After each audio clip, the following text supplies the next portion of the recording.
ሰማይ ስማ ምድር አድምጭ። ክርስቶስ የሞተለትን ክርስቲያን መግደል ዋጋ ያስከፍላል።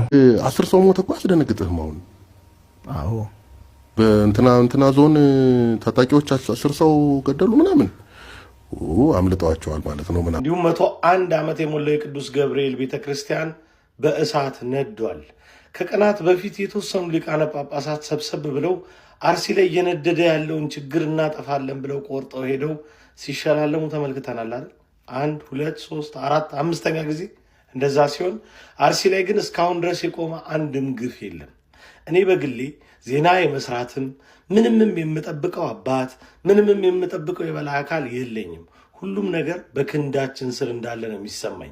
ፍትህ እያልን የምንጮህበትም እንደ ቁራ የምናንቋረበትም ጊዜ አልፏል። በእንደዚህ አይነት ሁኔታ ራሳችንን ለማስከበር ቆርጠን ስንነሳ ብቻ ነው ነገሮች የሚቆሙት። አካባቢው 101 ዓመታትን ያስቆጠረው ታሪካዊ የቅዱስ ገብርኤል ቤተክርስቲያን ሙሉ በሙሉ በእሳት መውደሙን የአይን እማኞች አረጋግጠዋል። በካራ ኩፋቴና መድኃኔዓለም ቤተክርስቲያን ላይም ጥቃት ተሰንዝሮ ቤቶች በመቃጠላቸው ምዕመናን የቅዱስ መድኃኔዓለምን ጽላት ይዘው በእግራቸው ተሰደዋል። በተጨማሪም በሺርካ ወረዳ 2 ወጣቶች አንደኛው በስለት ሁለተኛው በጥይት በጭካኔ ተገድለው ስርዓተ ቀብራቸው ትናንት ግንቦት 24 መፈጸሙ ታውቋል። በእነዚህ ንጹሃን ወገኖቻችን ላይ ደጋግሞ ለሚፈጸመው ዘግናኝ ጥቃት ዘላቂ መፍትሄ ሊሰጥ